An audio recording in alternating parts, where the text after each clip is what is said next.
आणि महाराजांची कीर्ती बेफाम होती. महाराजांची कीर्ती बेफाम.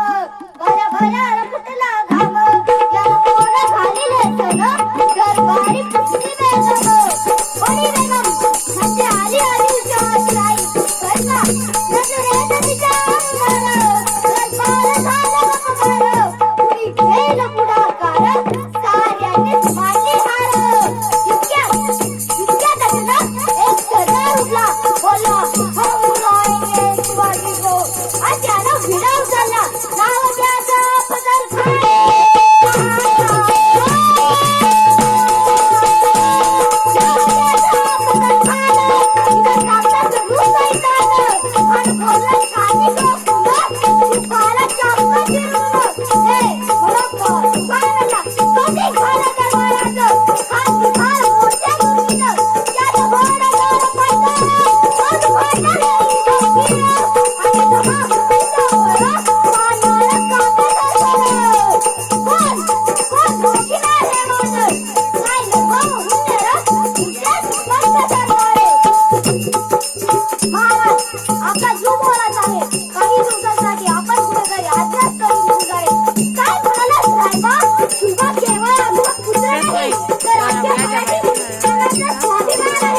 आमचा पुत्र